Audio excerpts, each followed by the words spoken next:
Schönen guten Tag.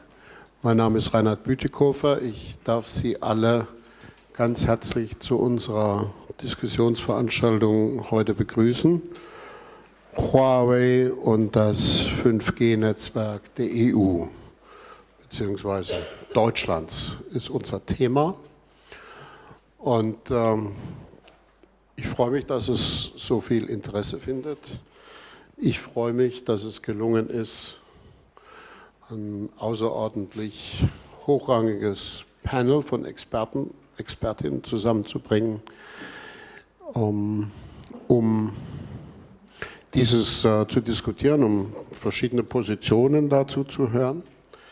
Zwei unserer Experten können nicht in persona da sein. In Australien ist es jetzt 10 Stunden später.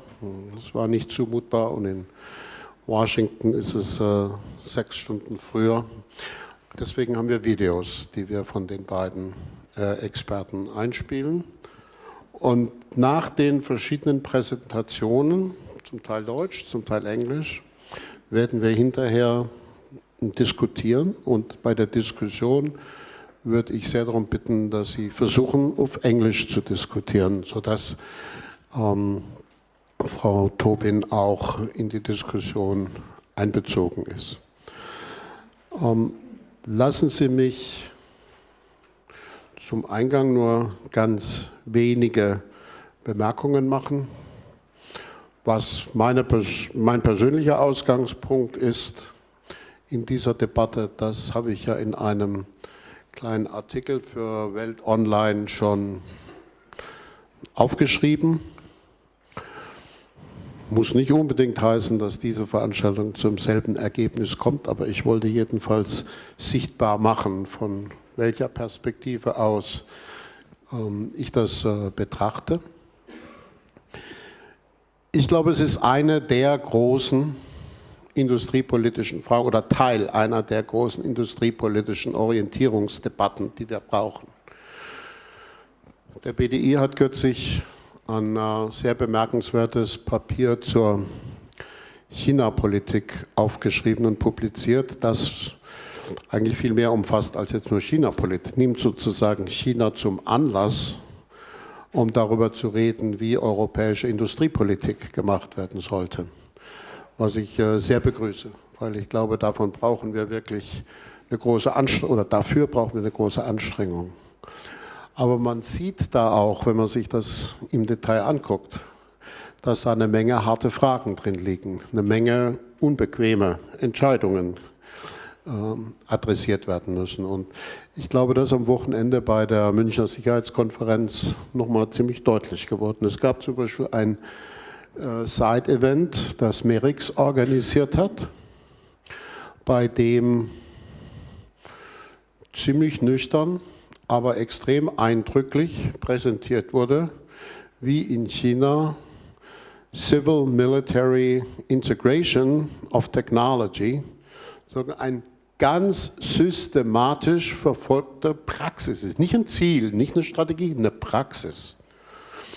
Und wenn wir uns mit solchen Fragen nicht wesentlich intensiver beschäftigen, als wir es jetzt tun, könnte das über ziemlich kurze Zeit zu sehr unangenehmem Erwachen führen.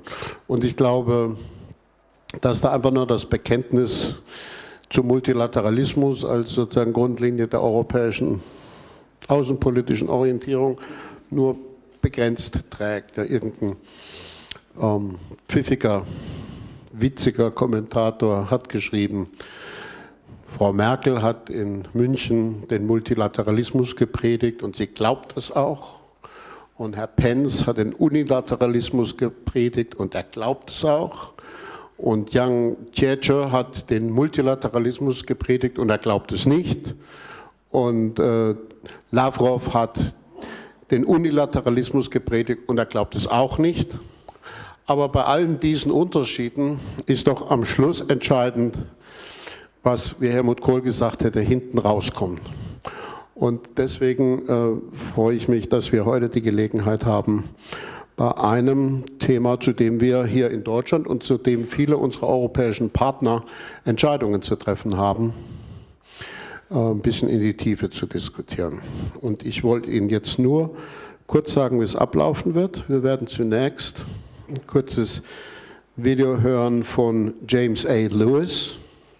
James A. Lewis ist Senior Vice President and Director Technology Policy Program am CSIS, also dem Center for Strategic and International Studies in Washington. Danach wird Frau Catherine Tobin sprechen. Vielen Dank, dass Sie den ganzen Weg aus Washington extra für diese Veranstaltung und eine weitere morgen in Brüssel gekommen sind. Frau Tobin ist former member of the US-China Commission in Washington und hat sich mit diesen und vielen verwandten Fragen intensiv beschäftigt. Ich erspare Ihnen das Vortragen der langen CVs, deswegen haben wir sie ausgedruckt. Nach Frau Tobin haben wir Peter Jennings, auch mit einem Video aus Australien. Der ist Executive Director Australian Strategic Policy Institute. Danach kommt Professor Alf Zugenmeier aus München, der eine Professur hat für mobile Netzwerke und Sicherheit. Danach Hans-Wilhelm Dünn, der Präsident des Cybersicherheitsrates Deutschland e.V. Auch Ihnen vielen Dank, dass Sie gekommen sind. Wir hatten das Bundessicherheitsinstitut eingeladen, aber die wollten lieber Herrn Dünn vorschicken. Ich weiß nicht, ob Sie sich hinter Ihnen verstecken wollten, Herr Dünn, aber jedenfalls... Ich bin so schlank. Jedenfalls freue ich mich, dass Sie dabei sind. Und last not least wird Konstantin von Notz, der Vizevorsitzende unserer Bundestagsfraktion und für diesen Bereich zuständig ist, auch noch Bemerkungen machen. Jeder der Referenten ungefähr im Schnitt 10 Minuten. Und dann haben wir noch genug Zeit, dass Sie alle mit Fragen und Beiträgen auch zu Wort kommen. So, jetzt würde ich sagen, legen wir los und wir haben als erstes das Video von James A. Lewis.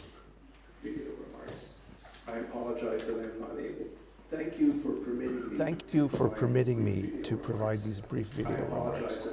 I apologize that I am not able to be with you today. My name is James Lewis, and I am an expert in technology and national security at the Center for Strategic and International Studies in Washington, D.C., where I have studied telecommunications security for 16 years. The telecom industry goes through regular cycles of investment and technology refreshment. The upcoming transition to 5G is the latest cycle. 5G offers significant improvements in mobile internet and telecommunications that will help reshape economies, but it also comes with security risks. There are now only 4 companies that can offer 5G telecommunication equipment. 2 are European, Ericsson and Nokia. 2 are Chinese, Huawei and ZTE. A 5th competitor, Samsung, intends to enter the 5G market. All offer good products, and Huawei products can have a significant price discount, which is reliably attributed to subsidies by the Chinese government. An unpublished European study says this discount can be as much as 20% off the market price. The larger context for security in the 5G transition is the unparalleled surge of Chinese espionage activity. All Western countries are targets for this espionage. The victims include companies, human rights organizations, and governments, including the European Commission. There is also growing discomfort with China's mercantilist trade and investment policies, which deviate considerably from international norms, and which include the widespread theft of intellectual property, the global cost of which can reach into the hundreds of billions of dollars. What are the concerns regarding Huawei? The sources for these are European, American, and Asian intelligence agencies, which have studied Huawei closely for many years. Huawei's founder, Ren Zhengfei, comes from the People's Liberation Army and was reputedly involved in signals intelligence. This pattern is not unusual in China in the 1990s, where many military entities transformed themselves into commercial firms. However, Ren once said, if it had not been for government policy to protect Chinese companies like Huawei, Huawei would no longer exist. Huawei's vice chair was for many years an officer in the Ministry of State Security, China's foreign intelligence agency. Huawei itself has an extensive record of commercial espionage, some of which relied on the support of the Chinese government. And this commercial espionage began with the company's founding and continues to this day. This close involvement in espionage raises concerns and trust issues. When it is installed, Huawei equipment is connected directly to China to allow Huawei to send software patches and updates and other instructions. This means that at any time, Huawei could take control of the telecom equipment it has sold, disrupt services, or improve the ability of the Chinese intelligence agencies to intercept messages. The UK bought Huawei equipment some years ago, and to mitigate security concerns, created a review center to examine the software sent from Huawei to the UK. What this center found in these reviews has been a matter of concern to the British government, and it will issue an annual report in the next few months detailing these concerns. In 2017, China passed an intelligence law that requires all Chinese companies to assist the Chinese government in any way when asked, with no recourse for refusal. This new law adds to concerns about Huawei, since the company cannot refuse requests from the PLA or the Ministry of State Security. The choice for countries is stark. Do they permit their telecom companies to buy cheap but good equipment that comes with security risks, or do they pay more for more secure networks? At the moment, several countries have formal or informal bans on Huawei equipment. Some of these bans are not public, while other countries restrict the use of Huawei equipment in sensitive areas or for sensitive purposes. On the other hand, many countries, particularly in Africa, use Huawei equipment despite these security concerns. This is the choice between security and expense that each country must make. CSIS has recently published a primer on the 5G security issue that is available on our website if you would like more information. Thank you for allowing me to speak. Thank you for permitting me to provide these brief video remarks. Tobin nach oben bitten, ans Podium bitten, Ihren Beitrag zu geben. Bitte, Frau Tobin.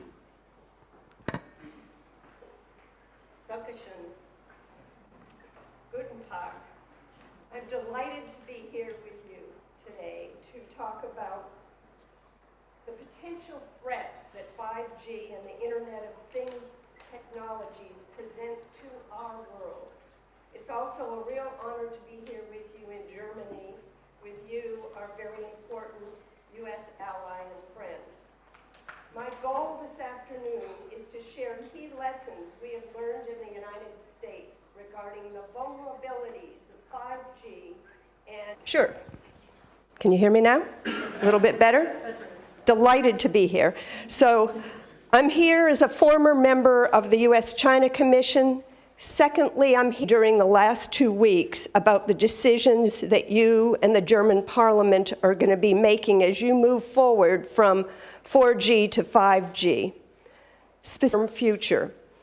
For reasons I'll explain, based on our United States experience, you should do all you can to protect yourself, to refrain from taking shortcuts based on time pressures or choosing solely on price. The decisions you make will have not just short-term effects, but very long-term effects. I urge you to do serious cost-benefit analyses or risk assessments.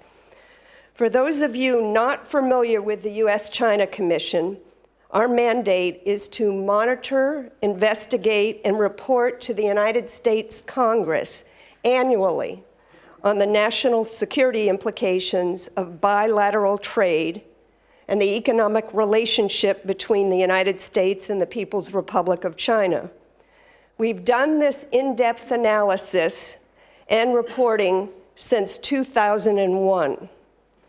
One of the areas the Commission monitors very closely is China's 5-year planning process.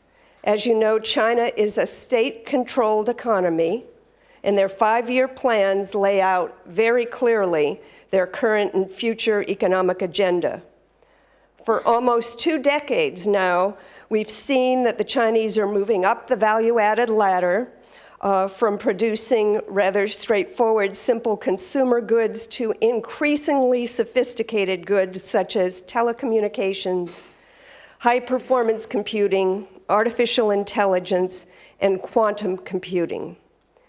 Their progress now directly competes with that of which we think the United States has as its crown jewels, our cutting-edge technology. To be clear, I believe strongly in competition, but it needs to be fair, market-based competition. And competition is exactly what pushes all of us forward in amazing and powerful products and services come to the front. But what China is and has been doing is neither fair nor market-based.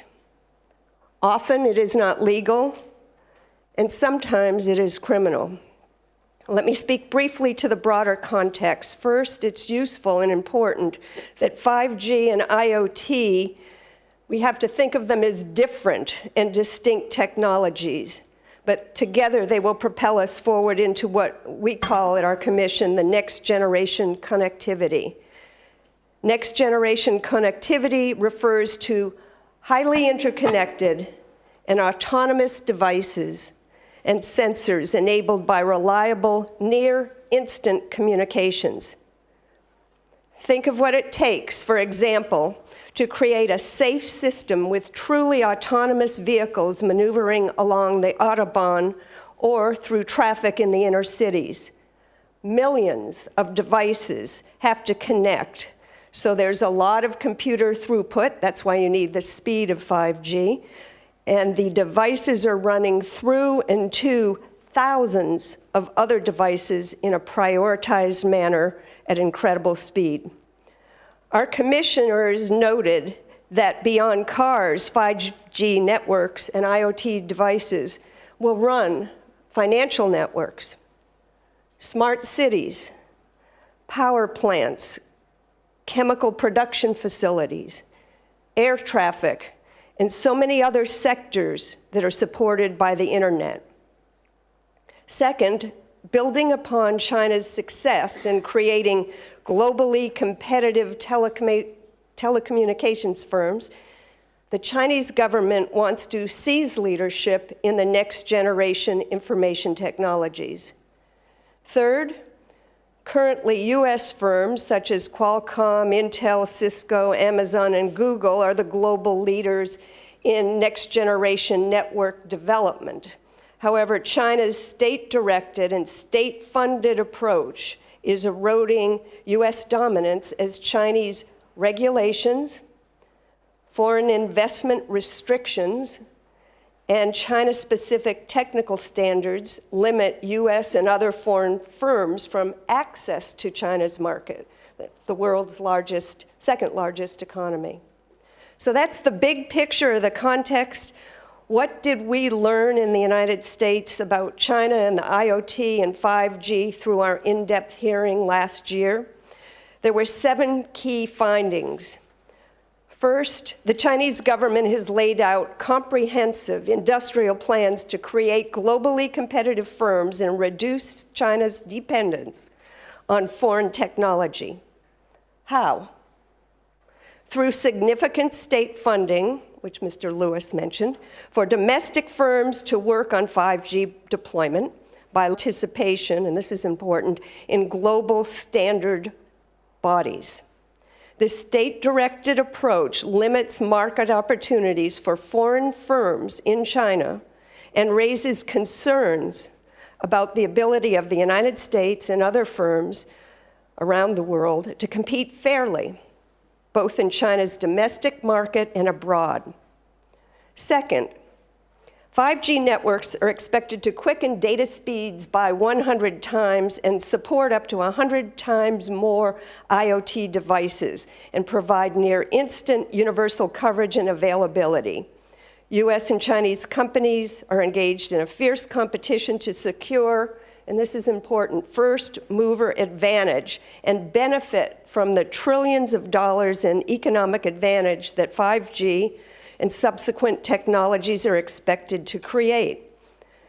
The US National Intelligence Council released a report on the expected impact of 5G, and they found that it will change the technological, social, and economic processes for a wide variety of industries by 2020.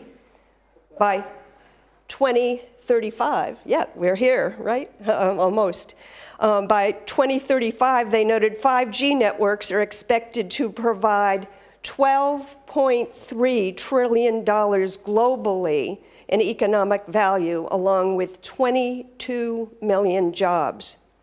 The third lesson, China is currently the world's largest manufacturer of IoT devices, and as you remember, I was saying you cannot divorce 5G from IoT.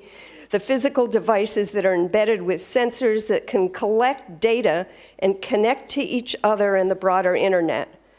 The rapid increase in these largely unsecure IoT devices in creating numerous points of vulnerability for intelligence collection, cyber attacks, industrial control, or censorship. These IoT devices also collect enormous amounts of user information, which, when aggregated and combined with greater computing power and massive amounts of publicly available information, can reveal user data that the user did not intend to share.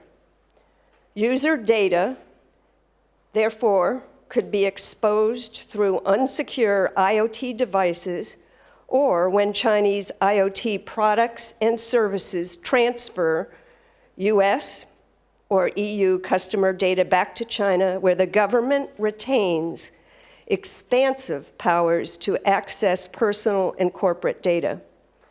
Fourth, the Chinese government is leveraging its comparative advantage in manufacturing and state-led industrial policies to secure an edge in the IoT's wide-ranging commercial and military applications.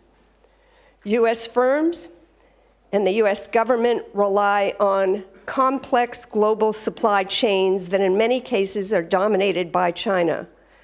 While not all products designed, manufactured, or assembled in China are inherently risky, we found that the US government lacks essential tools to conduct rigorous supply chain risk assessments.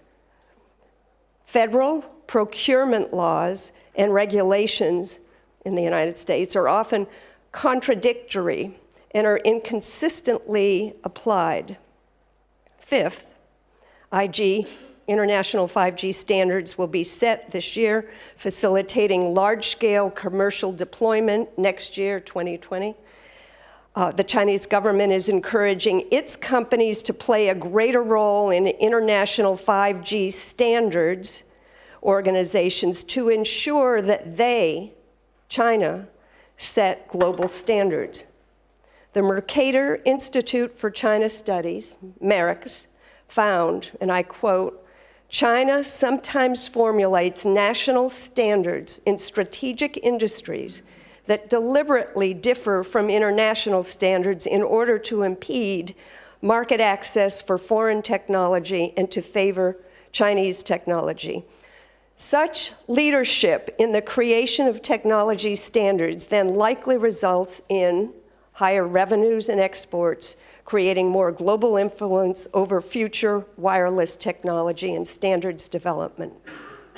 Sixth, China's central role in manufacturing global information technology, IoT devices, and network equipment may allow the Chinese government, which exerts strong influence over all its firms, opportunities to force Chinese suppliers or manufacturers to modify products to perform below expectations or to fail, to facilitate state or corporate espionage, or otherwise to compromise the confidentiality, integrity, availability, or competitiveness of IoT devices or the 5G network equipment. Seventh and last, the lax security protection and universal connectivity of all those IoT devices create numerous points of vulnerability that hackers or malicious state actors can exploit to hold U.S. critical infrastructure, businesses, and individuals at risk. These types of risks will grow as IoT devices become more complex, more numerous, and embedded within existing physical structures. The size, the speed, and the impact of malicious cyber attacks against and using IoT devices will intensify with the deployment of 5G. So based on these 7 findings or lessons, the Commission recommended to our Congress that they require the Office of Management and Budget's Federal Chief Information Security Officer Council to prepare an annual report to Congress to ensure supply chain vulnerabilities from China are adequately addressed. And then we outlined what we want them to collect in that report, more specifically. Congress should also direct the National Telecommunications and Information Administration and the Federal Communications Commission to do 2 things. 1, identify steps needed to ensure the rapid and secure deployment of a 5G network in the United States with a particular focus on the threat posed by equipment and services designed or manufactured in China. And 2, to determine whether any new statutory authorities are required to ensure the security of our domestic 5G networks. So let me end with a quote. William Evanina, the director of the U.S. National Counterintelligence and Security Center, was quoted in the New York Times. He said, "It's important to remember that Chinese company relationship with the Chinese government aren't like private sector relationships with governments in the West. China's 2018 National Intelligence Law requires Chinese companies to support, to provide assistance, and to cooperate in China's national intelligence work wherever they operate." So in addition to this testimony that I shared right now, these lessons, I've brought with me a copy that I will leave, and it has a special section that is the full report to Congress, and where I have markers is the section on 5G and IoT. You can go to our website, www.uscc.gov, look at the table of contents. Excuse me? Sure. That website address is www.uscc.gov. And go to the table of contents and look deep in the report for what I called next generation connectivity. So thank you for seeking the U.S. perspective concerning 5G and the role of Huawei as a potential vendor of choice. I encourage you to think long-term on how to protect your national security and economic strengths. There are implications for Germany's competitiveness, data privacy, and national security. I look forward to your questions. Thank you. Thank you very much. Catherine Tobin, please have a seat again, and we will follow your presentation now with the Australian perspective given by Peter Jennings. As I said, he's Executive Director of ASPI, the Australian Strategic Policy Institute. Well, ladies and gentlemen, hello to you all from Canberra, the capital of Australia. I'm Peter Jennings, the Executive Director of the Australian Strategic Policy Institute.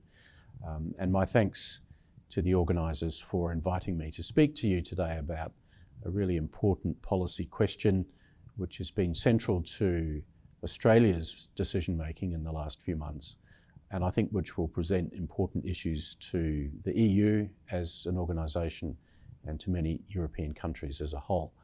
And it is about how to treat Huawei and other Chinese telecommunications companies from the point of view of their involvement in the future 5G networks across the world.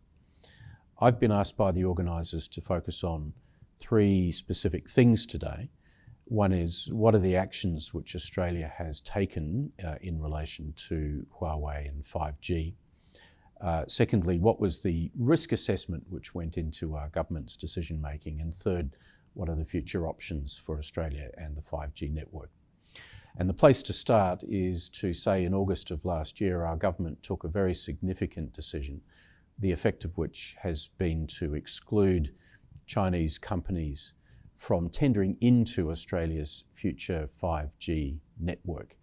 Primarily that means Huawei and ZTE, and Huawei has had a very active business presence in Australia, including supplying components into the 3G and 4G networks which operate throughout the country right now.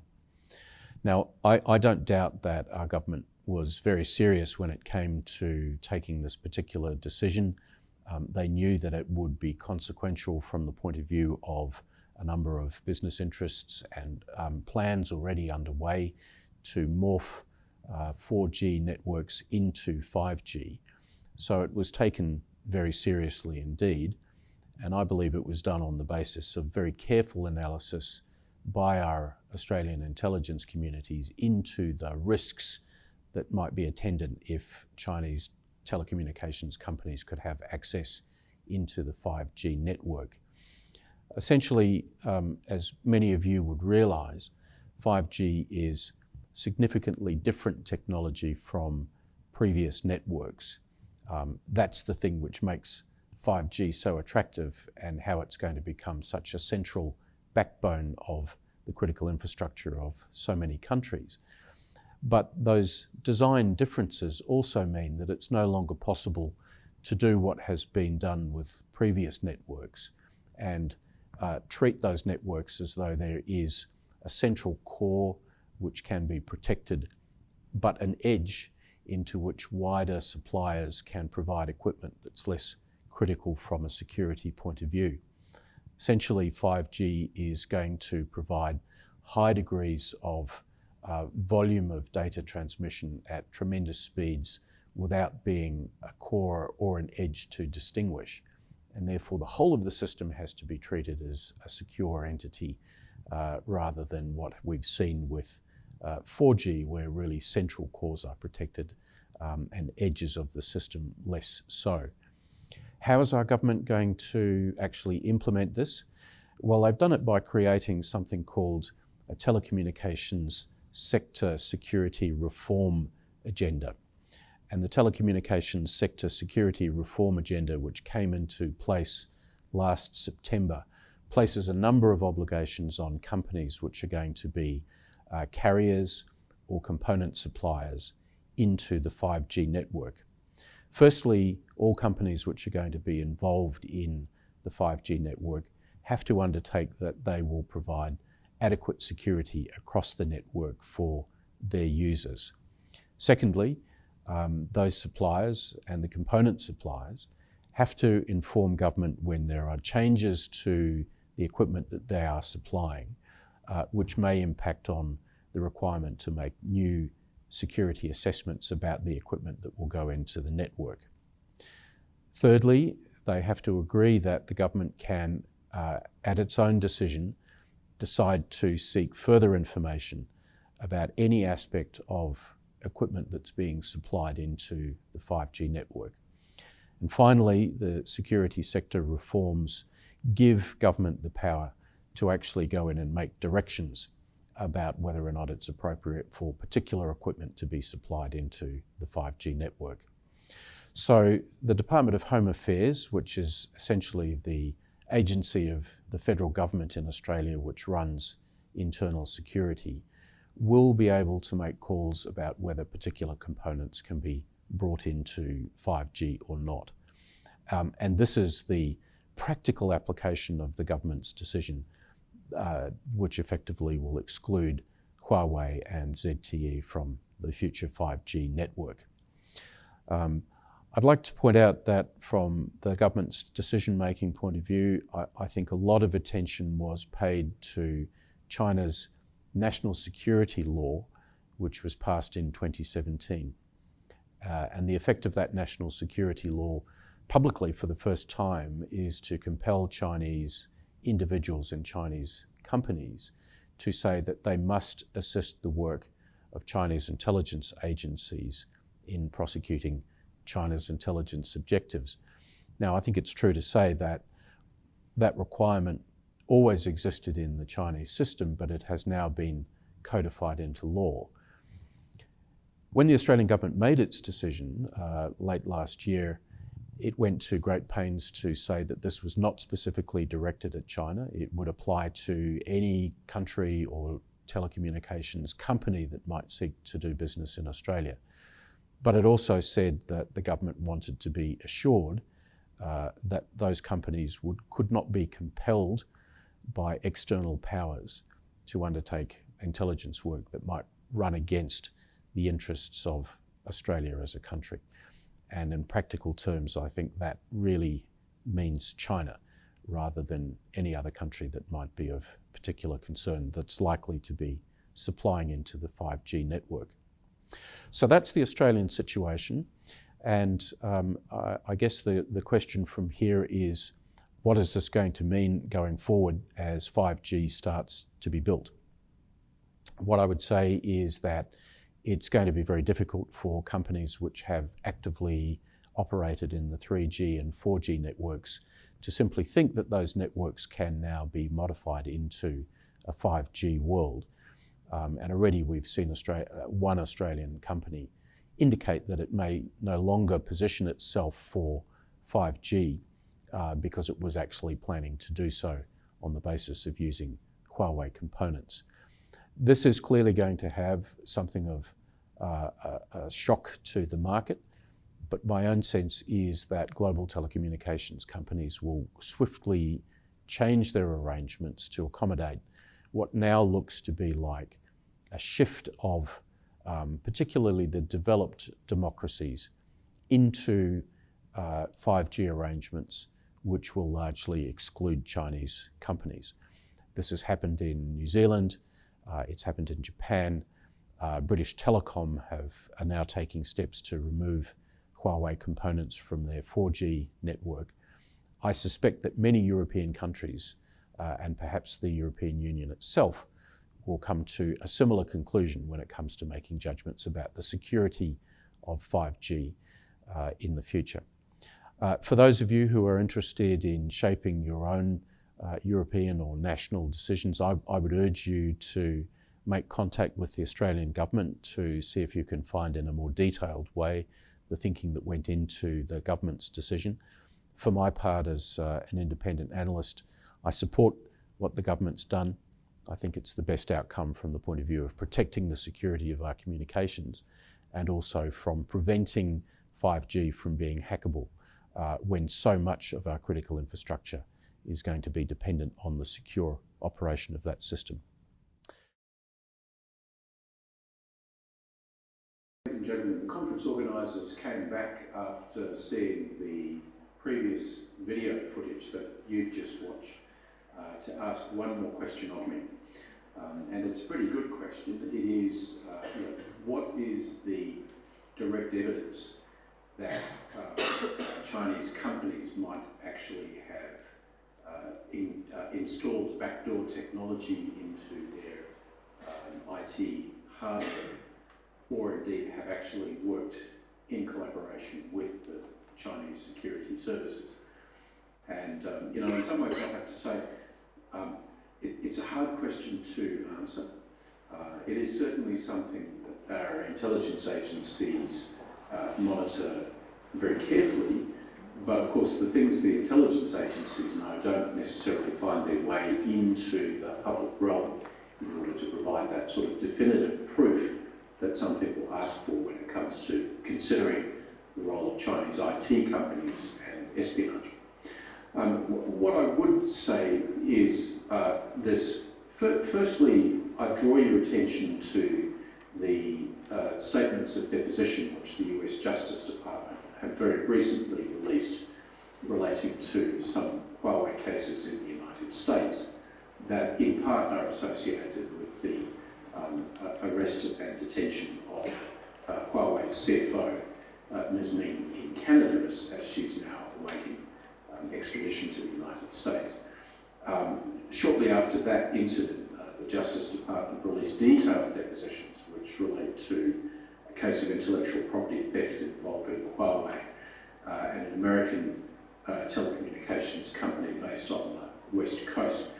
That makes very interesting reading, and it is sort of a first public toe in the water of what I think is a much more serious and wide-ranging set of concerns which come from Western intelligence agencies, if I can put it that way.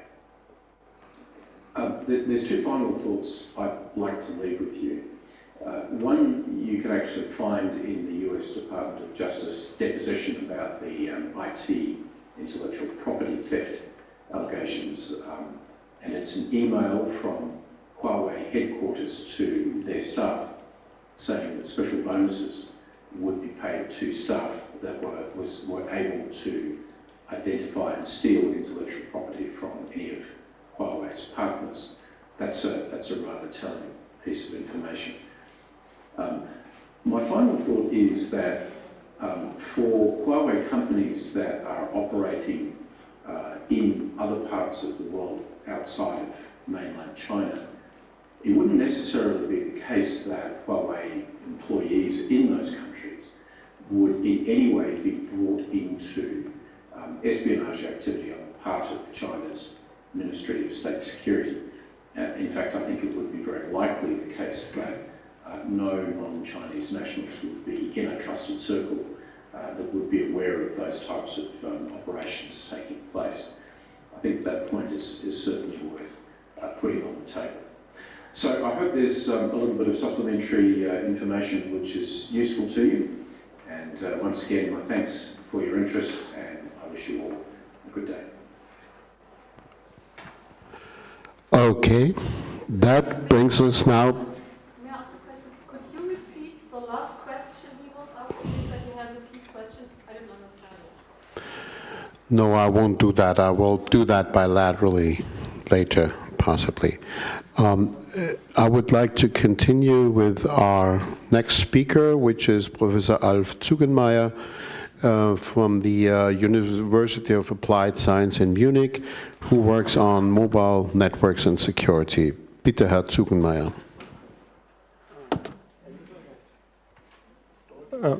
Okay. All right. Thank you very much for the invitation and giving me the chance to speak about this 5G debate from a technical perspective. It seems to me that I'm the token technical person, the token techie. So if you start swimming in this alphabet soup that is going to become 5G, either interrupt me, come and talk to me later, or just Google for the acronym and try to find the right one. Okay, so yeah, as I'm a professor, I should say, well, this takes usually about a semester to teach, at least. So I'm trying to compress this in 5 minutes. I'll have an exam later. Mobile network architecture in a nutshell, and even though people seem to be under the impression that 5G is going to be a quantum leap, I studied physics, so I know quantum leap is the smallest possible step. I agree with you, it's a quantum leap. So essentially, what you have is a mobile network. You see this light yellow thing here. All of this is based on IP technology, Internet Protocol, the stuff you know from the Internet. That's not that revolutionary. We've been using this and we know it's insecure. Then new, I think I need to bounce up and down here. New, we have, this is your generic mobile, then radio interface going to the base station through the radio access network to a security gateway, because we need to talk about security gateway here, into the core network. And then very often your communication goes from here to the gateway and outside to some other network. I've just out there I've seen people saying, "Are you on Twitter? Can I have a selfie so I can post it on Facebook?" So this is where the data may actually be going that you're creating here and want to keep highly secure inside this network. Okay, we have our generic device, and now I had promised an alphabet soup. Come on. Could you please? Okay, thank you. So this is the data path. It goes through here. Next slide, please. And what we have here is the security part. First, we have encryption going on the radio interface into the radio access network.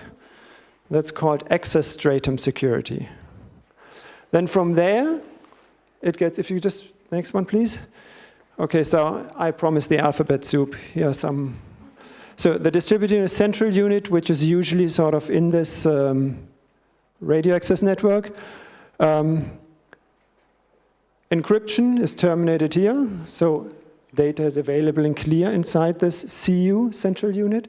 Then it gets re-encrypted until the security gateway using a different technology. So data is available and clear here. If you're worried about finding out the data, that's where you could look. Then usually in here, this part is often within like data centers, so the network domain security here can either be done by physical security or it can be done with probably IPsec. But the user plane function, again, needs access in clear, and we'll come into more details here. So you might have another bit of IPsec going here. Then there's a gateway, and then it goes to the big bad internet. Okay, so next, please. Things that were, when you look at this, you forget that all of this needs to be managed. So how do you manage it? You put an operations and management server here, and that sort of like a spider connects to everything. If you're lucky, you only have one OAM system. If you're unlucky, you have loads of different ones that you need to manage.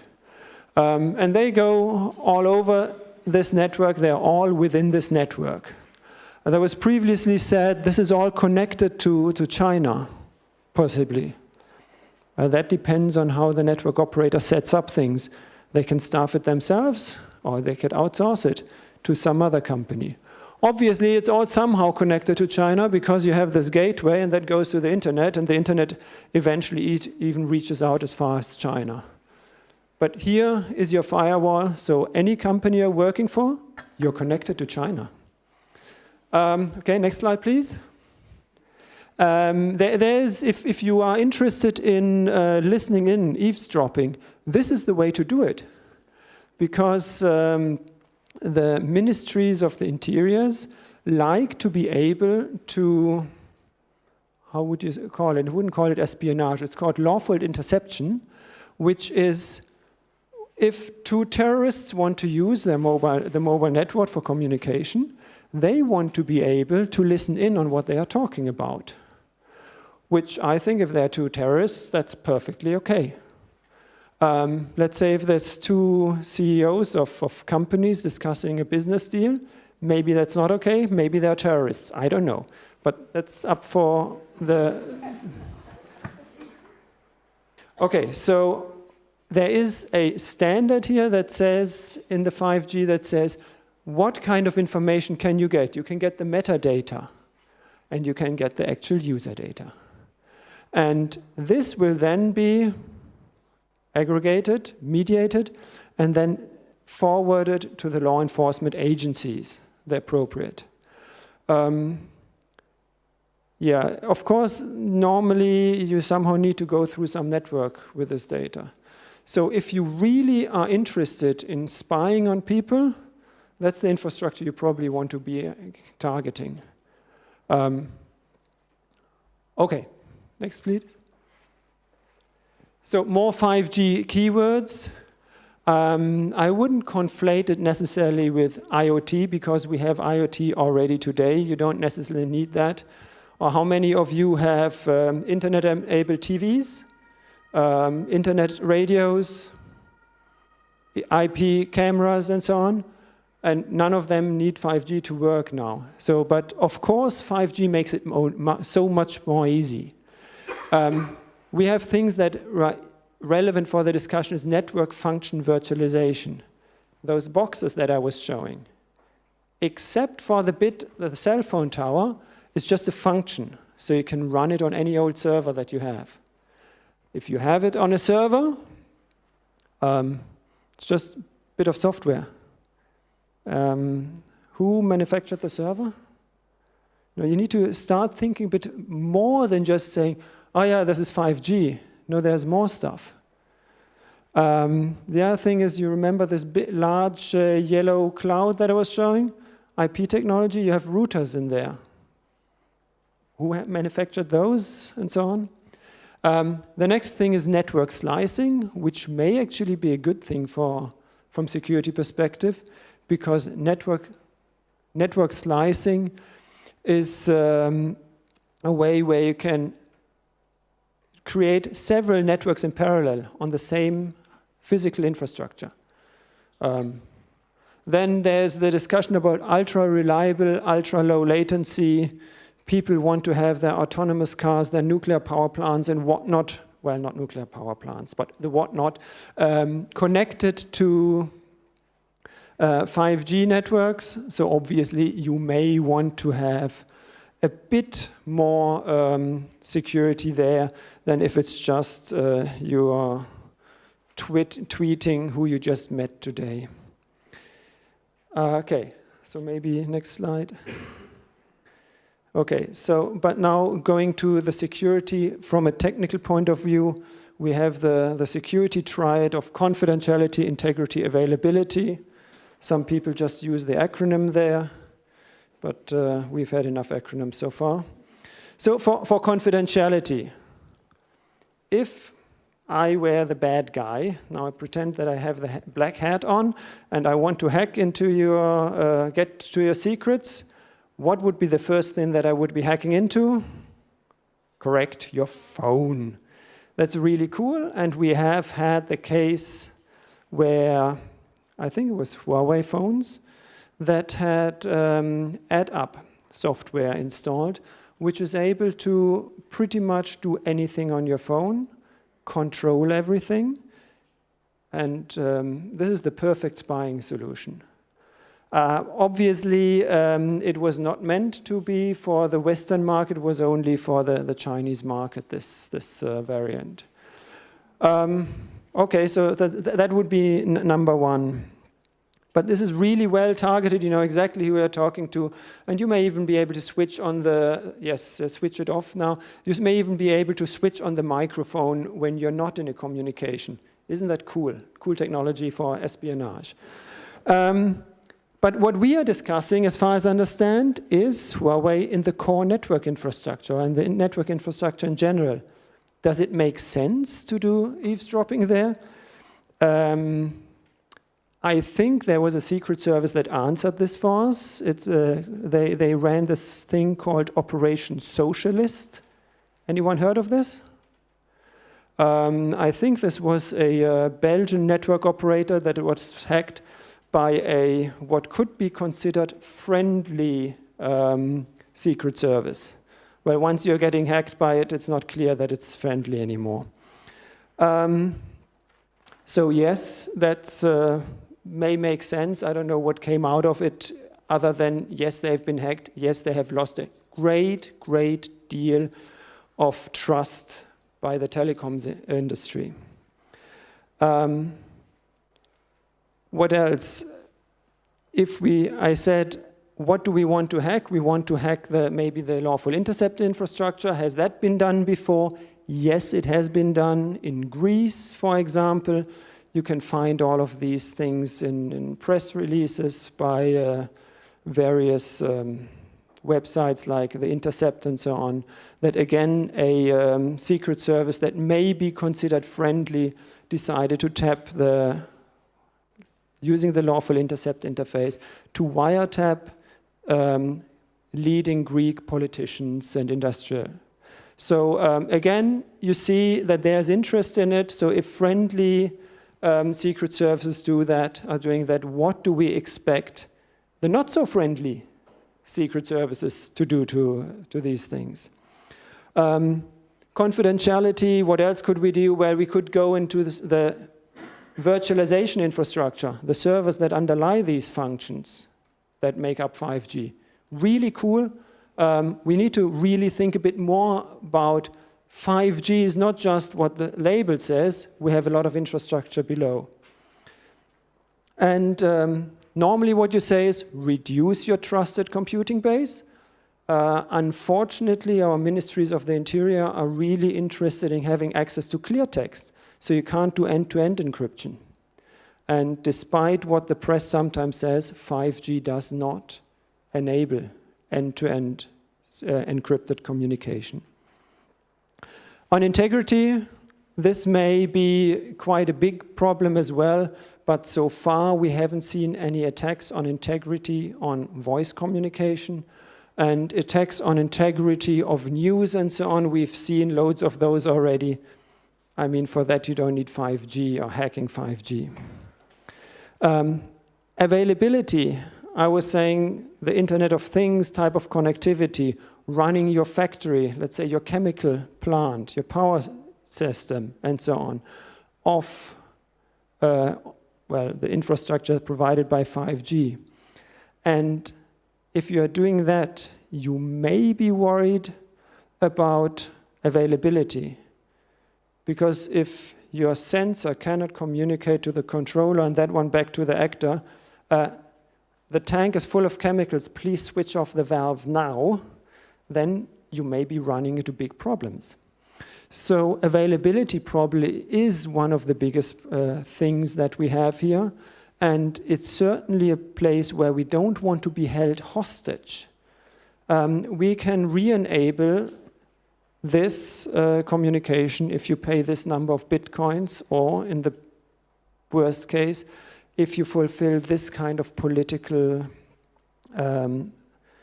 demand that we have. However, if you think availability, then usually diversity is key. I mean, recently there was a problem in one of the network infrastructure vendors' certificates, and that led to lots of people being denied access to networks. It's a very minor, how should I say, error, oversight in the operations, and suddenly millions of people couldn't access their mobile network anymore.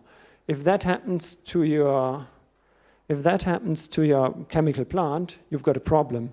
And for avoiding that, you need diversity.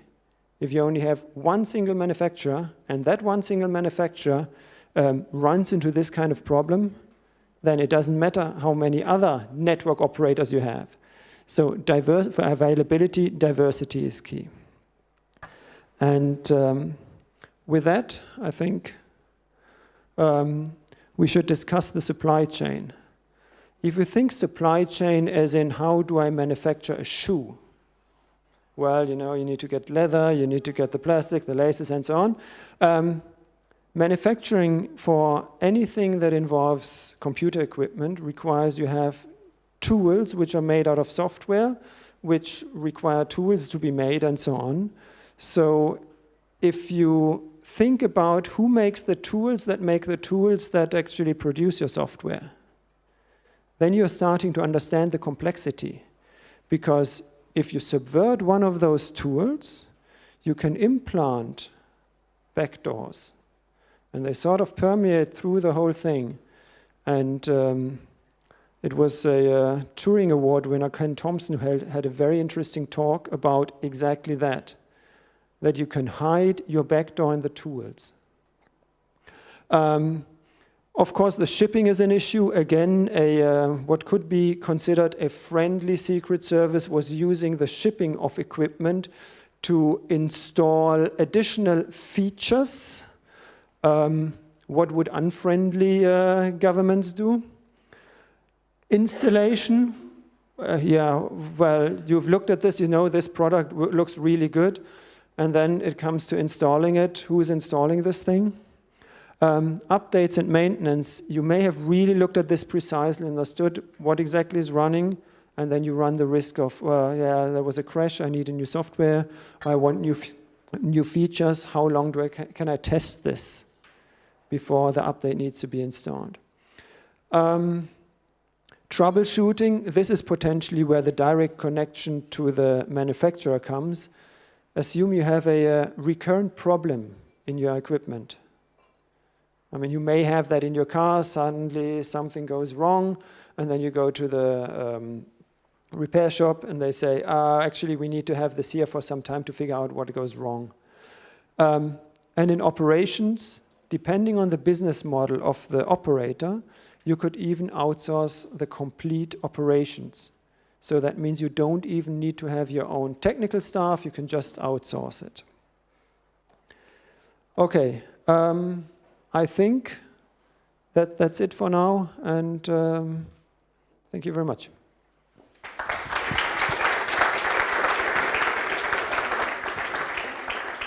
Thank you very much, Professor Zugenmeier, for cooking and serving this alphabet soup to us. And now we immediately move on to Hans-Wilhelm Dünn, President of Cybersicherheitsrat Deutschland e.V. Yes, thank you very much. I have very good news for you because I have a special agreement with Mr. von Notz. We want to create a win-win situation for the panelists and also for the participants in the room.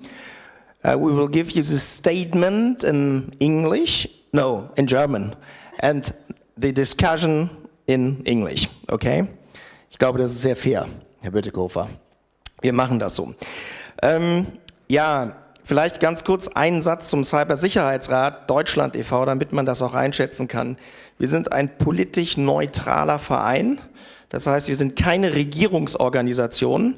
Wir haben allerdings, beispielsweise das Bundesgesundheitsministerium ist Mitglied, und wir haben 80% der Bundesländer in Deutschland, die bei uns auch Mitglied sind, weil dort Aufsichts- und Strafverfolgungsbehörden sind. Und wir haben natürlich die kritischen Infrastrukturen, wir haben die großen Energieversorger und versuchen dort einen Dialog zu generieren, der vor allem auch die Entscheiderebenen erreicht. Und damit meine ich nicht nur die politischen Entscheider, damit meine ich auch das Backbone beispielsweise der deutschen Wirtschaft. Ich nenne die immer Entscheiderknochen, die soliden, familienorientierten Unternehmen, die dann nachher die vielleicht 900 Zulieferer einer Volkswagen sind, die selber sagt, wir haben jetzt 1,5 Milliarde für Cybersecurity, was immer das heißt, ausgegeben. Und wenn ich das mal so neutral formulieren darf, das ganze 5G-Thema ist natürlich, wie wir es auch von dem einen oder anderen schon gehört haben, das zentrale Nervensystem unserer Gesellschaft. Und die große Frage ist natürlich, gibt es wirklich Beweise, mit denen wir arbeiten? Ne? Das muss man natürlich auch immer mal sagen. Wenn ich so eine Diskussion führe, dann muss ich mich irgendwo hinstellen und sagen, Mensch, hier habe ich schwarz auf weiß, dass das oder jenes getan wurde. Und da muss man der Fairness halber sagen, kann man das so nicht sagen.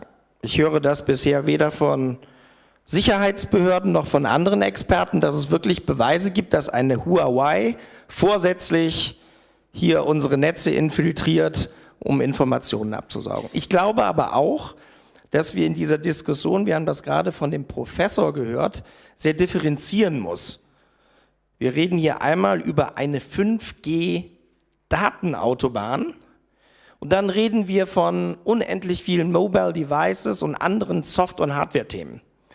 Und ich sage, wir haben hier eine Diskussion, die ist nicht kurz vor 12, die ist 12:30. Das heißt also, wenn wir uns vorstellen, dass wir in ein paar Wochen dort eine Auktion haben, die fundamental ist die politische Diskussion sehr, sehr spät angekommen. Das haben andere besser gemacht. Die Frage ist natürlich, inwiefern wir dort auch eine Wahl haben. Ich glaube, ohne die Huawei 5G-Datenautobahn werden wir ganz andere Probleme bekommen, was aber nicht heißt, dass man das entsprechend sekundieren muss. Und ich wurde ja auch gefragt, wie derzeit die Lage in Deutschland ist. Ich meine, wir haben ein Bundesinnenministerium, was die Sache eher kritisch sieht. Wir hatten letzte Woche noch an die Obleute des Auswärtigen Ausschusses ein Briefing, unter anderem unserer Intelligence Community, unter anderem des Bundesnachrichtendienstes, die sagen, natürlich gibt es hier sehr, sehr große Gefahren.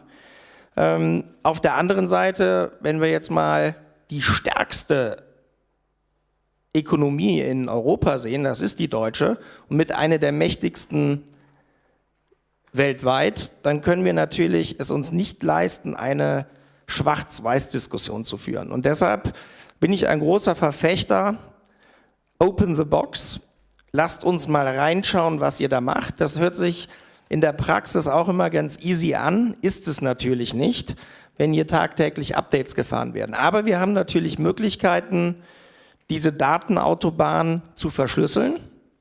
Das heißt also, auch dafür zu sorgen, dass andere da so nicht reinschauen müssen. Die Frage ist natürlich, wie ist das nachher an den Endpoints, an den Endpunkten, wo kommen die ganzen Sachen raus? Wir haben hier zwei wichtige Gesetze, die jetzt hier heute mehrfach genannt wurden, 2015 und 2017, was dann im März 2018 dazu führte, dass man im Endeffekt nur noch chinesisch zertifizierte VPN-Verschlüsselung nutzen darf.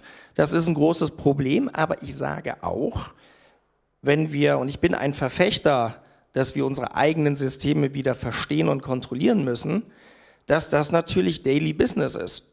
Und da gibt es nicht nur den Chinesen, da gibt es noch ganz andere. Ich kann aus der deutschen Perspektive nur sagen, wir haben ganz viel Hardware und Software aus USA, aus Russland, aus der Leading Nation Israel und machen dann vielleicht Cybersecurity mit Russland. Das ist natürlich ein Problem, aber ich glaube, wir müssen neue Wege finden, wie wir das auf Plattformen transparenter machen können. Dafür gibt es einen ersten Weg, der ist sicherlich, liegt ja auch mit in dem Ansatz der sogenannten Security Labs, die wir sehr erfolgreich, ich war gerade in London, wir werden in 2 Wochen wieder da sein, die ja auch mit dem GCHQ gefahren werden.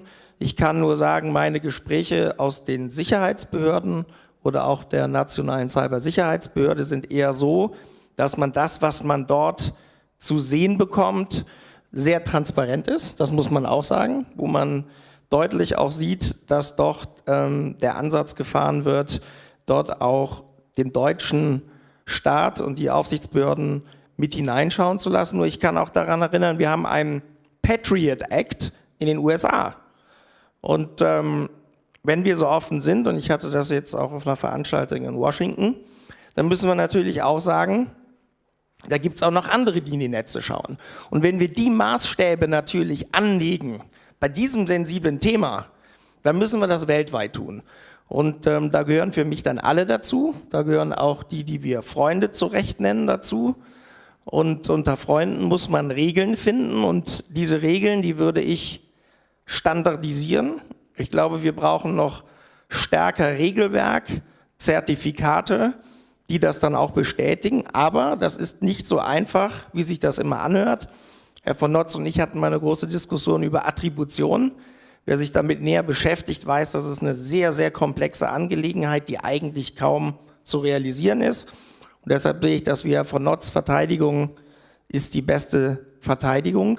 Und ich glaube, da müssen wir auch ansetzen und schauen, wie können wir gemeinsam mit den Schlüsselanbietern, und da gehört eine Huawei natürlich dazu, weil sie ist beispielsweise der Hauptzulieferer der Deutschen Telekom, solche Themen bewerkstelligen. Und ich schließe mich da letzten Endes einem Mittelding aus Wirtschaftsministerium und Innenministerium an und sage, ja, wir müssen aufpassen. Wir haben dort große Einfallstore, die leider von der Natur eines Software- oder Hardwareproduktes bestehen, immer unter dem großen Stichwort Fernwartung. Ja, wir müssen ja die Systeme irgendwie warten. Ich glaube, wenn wir dort Plattformen generieren, die für uns alle einsehbar sind, was nicht einfach sind, können wir uns der Debatte nicht so einfach verwehren, dass wir sagen, 5G mit Huawei, No-Going, das wird uns, glaube ich, in ganz andere Schwierigkeiten bringen und freue mich deshalb auf die Diskussion. Vielen Dank. Dankeschön. Konstantin. Yeah, hi everybody, and thanks Buddy for having me here to this great topic. I try to change between German and English like Anke Engelke always does during the Berlinale. So I try to find a middle way. We are, as the Green Parliamentarian Group, pushing this whole debate since many months because I think it's a very relevant topic. And the thing is why everybody's interested right now in this Huawei question is that there's a bigger issue behind it than just the question, is Huawei doing our 5G network, yes or no? It's the question of the integrity of our digital society. And we have a big lack of trust in that debate, and that shows more and more every day. Our view is very influenced by the inquiry we had in Germany on the Snowden revelations. And the story is complicated. Of course, we had a very strong debate on what the NSA and friends are doing. But the strongest debate inside this committee in Germany was what we are doing ourselves, yeah? What the German Bundesnachrichtendienst is doing. And we found out that this big sentence of Miss Merkel, Ausspähen unter Freunden geht gar nicht, that in German intelligence, no one cared about that sentence. So the big conclusion out of this inquiry was Cosi fan tutte, ja? So machen es alle. Und deswegen ist es eben so, dass in einer Zeit, in der wir sozusagen durchdrungen werden von der Digitalisierung und mit der Kommunikation drin sind, mit den Finanzmärkten, mit allem, was wir haben, jetzt gerade geht die komplette Mobilität da rein, dass eben die Frage der Rechtsstaatlichkeit eine mega relevante ist. Ja? Eine mega relevante. Und da haben sich in den letzten Jahren eben alle nicht mit Ruhm bekleckert. Ja? Also natürlich hatten wir im Zusammenhang mit den Snowden Revelations die Frage, was ist mit den Cisco-Routern und wie funktioniert das? Aber sozusagen auch im Hinblick darauf, was deutsche Telekommunikationsunternehmen am Knotenpunkt Frankfurt gemacht haben. Also ich kann nur sagen, es lohnt sich, das Minderheitenvotum nochmal zu lesen, dieses Untersuchungsausschusses. Also es gibt da einfach große Fragen. Und wenn ich hier Australien höre, also Australien hat einen mega harten Konflikt im Augenblick mit Apple about weakening encryption. Yeah, and Apple is, as I understand it, Apple thinks about not giving any products to Australia anymore because the government is forcing them to put in back doors. So if we are talking rule of law, it has to be a one standard thing. Und weil wir jetzt schon sehr weit in der Diskussion sind, will ich das jetzt nicht bis auf die letzte Falte ausdehnen, sondern im Grunde da so ein bisschen dran anschließen, was Herr Lünen gesagt hat. We need a certification standard und especially Germany or Europe needs that. Und das ist nicht schwarz-weiß, ja, weil natürlich sozusagen auch Nokia und Ericsson verbauen natürlich auch chinesische Teile. Deswegen, ich würde es noch nicht mal auf eine chinesische Firma fokussieren, die Diskussion, sondern ich würde sagen, wir brauchen halt ein Zertifizierungsverfahren. Und das Problem ist, die Bundesregierung und alle in Europa wissen spätestens seit 2013, was wir für ein krasses Problem haben, überhaupt zu verstehen, was die Technik macht, die wir verbauen. Und es gibt nichts. Es gibt keine Zertifizierung, nichts. Wir legen in Deutschland fest, wie weit die Blinkerabstände bei Autos auseinander sein müssen. Aber ja, da gibt es ganz genaue ja, und da kommt manchmal ein Polizeibeamter, zumindest bei umgebauten Motorrädern, und misst mit einem Zentimetermaß, wie weit die auseinander sind, aus Sicherheitsgründen. Aber bei der Frage, was für eine Hardware wir verbauen, gibt es gar nichts. Und deswegen läuft die Bundesregierung jetzt voll in diese Katastrophe rein. Es ist ja so, wie gesagt wird, die Telekom arbeitet mit Huawei, das glaube ich auch, vertrauensvoll und lange zusammen. Und da kann man jetzt nicht so einfach raus. Und wenn man rausgeht, dann braucht die Milchkanne noch sehr viel länger, um erschlossen zu werden. Und das ist jetzt erstmal ein Riesenproblem. Und jetzt hat man das Ganze dem BSI in die Schuhe geschoben, deswegen sind die, glaube ich, auch nicht hier. Und ja, und hat gesagt, ja, die werden jetzt eine Möglichkeit finden. Und die erstellen jetzt einen Katalog über die nächsten Monate. Und was da drin stehen wird, weiß der liebe Gott alleine. Ich kann nur sagen, man ist halt viel zu spät dran. Ja? Man ist in dieses Problem volle Kanne reingelaufen. Und im Grunde stehen jetzt alle nackt im Raum und stellen fest, wir müssen hier unsere Infrastruktur, wenn wir wettbewerbsfähig werden wollen, müssen wir modernisieren und müssen schnell in diese 5G-Technologie rein. Aber wir haben keinen Maßstab für Sicherheit. Und das wird uns die nächsten Jahre massivste Probleme machen, dass wir uns da nicht drum gekümmert haben. Und ich kann nur für uns sagen, als Grüne, wir werden versuchen, das maximal konstruktiv zu begleiten. Aber das Problem ist jetzt erstmal da und steht da im Raum. Und ich finde es deswegen sehr gut, dass wir hier eingeladen wurden, darüber zu diskutieren. Vielen Dank.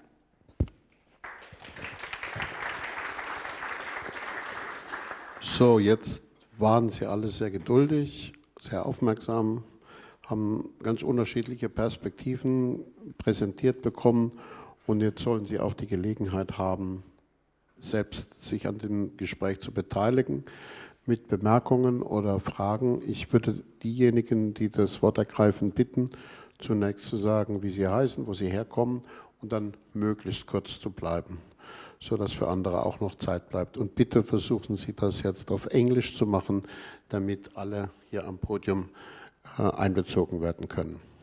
So, I would then ask, sir, over there, please, you take the lead.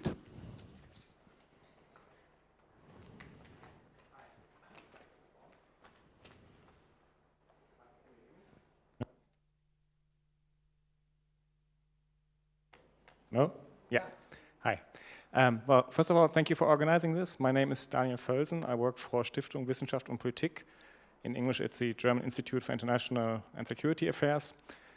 I would like to add one comment and raise one question. The comment is that I would really emphasize to distinguish between the two risks that we're talking about here. The one is espionage and the other one is sabotage or intentional disruptions. I think it's important to distinguish those two because we have different solutions for those two problems. So if our issue is espionage, then we should really focus on end-to-end encryption or other forms of encryption, and then we need to get into the discussion about lawful access. Because lawful access is actually a way to weaken encryption. And if our concern is with espionage, then we should have that discussion. If we're talking about the risk of sabotage, then you already made the point that we need diversity, we need redundancy, parallel structures. But that might then lead us to the more specific question if we want to trust Huawei with being part of that kind of diversity and that kind of redundancy. And then my question is actually to you, Mr. Bütikofer, because we see this debate now in mainly all European states. And I'm always wondering, where's the European Union in this? And we heard a few comments over the last few weeks, last few months, but I think it would actually be good if the European Union would be like one actor in this, would speak with one voice in this. And maybe you could give us an overview of what's happening on the European level. Thank you. Thank you. I will note the question part and respond a little later because I would first want to give the floor to other participants. There's somebody been in the back.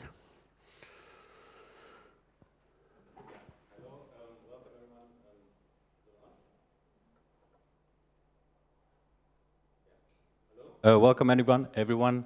My name is Jörg Albrecht. I work for Huawei here in Berlin. And first of all, I'd like to Thank you very much to have this discussion. I agree with Mr. von Notz that the discussion about security, our networks, and the way the IT and the telco industry is involved and should be regulated is maybe an issue that had been not discussed so much in the past, and it's about time that we ask the right questions.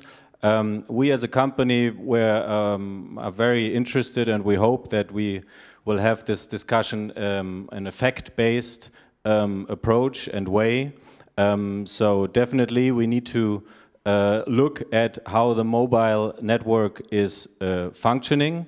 And I'm also happy for the presentation from a technical point of view, because it showed that 5G itself is not the internet. It's the access to the internet, but it's not the internet itself. And that basically means that the components that are built in this pipe, as we call it, are each one not directly connected to the internet itself. So if you want to put out any kind of data out of the telco network, you would need to pass it through the security gateway. And this is just possible for the operator. And many of the discussions that we have make the impression as if Huawei was the operator of the mobile network. That is not true. We don't operate networks. We don't have access to these networks. This is all in responsibility of the operator. So at the end of the day, we have to see how do we solve these very legitimate questions and concerns. And I think technology can help us very much. Verification can help us very much. And just information to everyone, we opened a security lab in November together with the BSI, where we have extensive tests of our products. For more than a week each time. We choose a product related to the market relevance. So we say which kind of products are very much built in Germany. Then the BSI checks that in detail. The source code has direct access to our source code in China.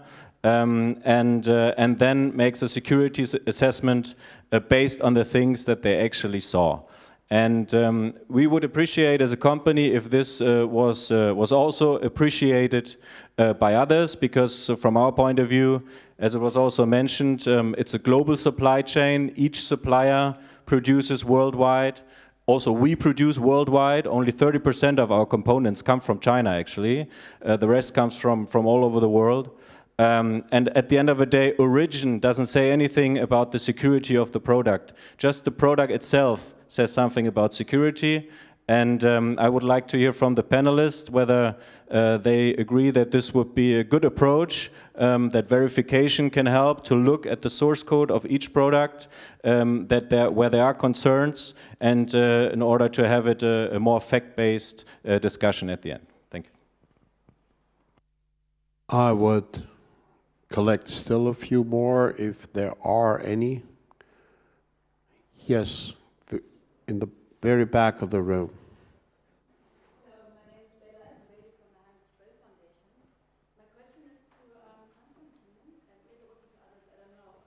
Speak up a bit.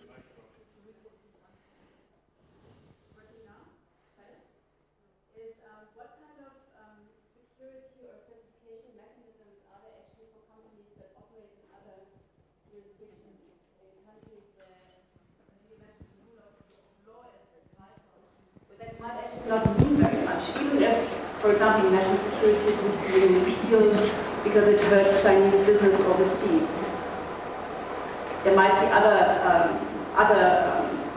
possibilities of interfering with private companies, and even for other countries. In the United States, it seems very, very easy to just declare a national state of emergency, to just push through political decision.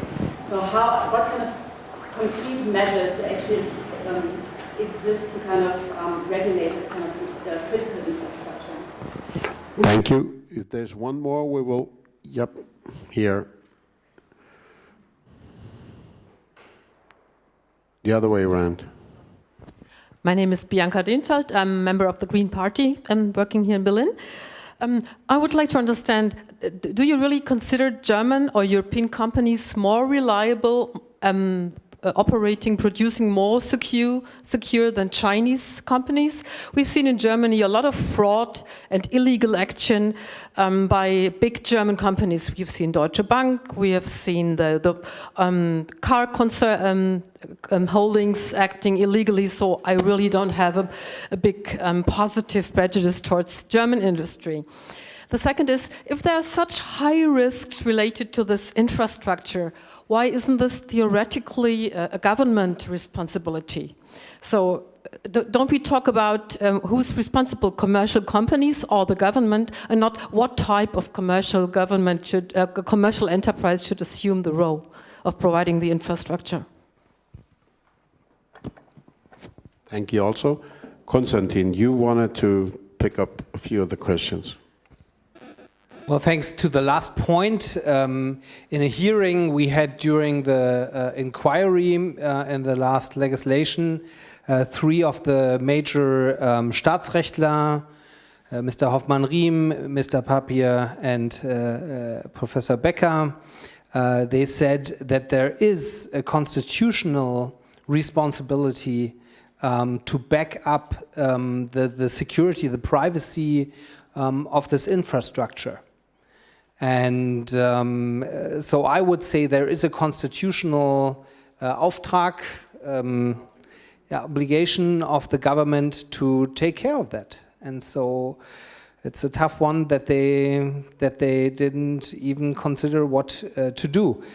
Now, the thing about this technology, which is great and we are all using it every day, but the truth is it has from my point of view, it has a dark and totalitarian side.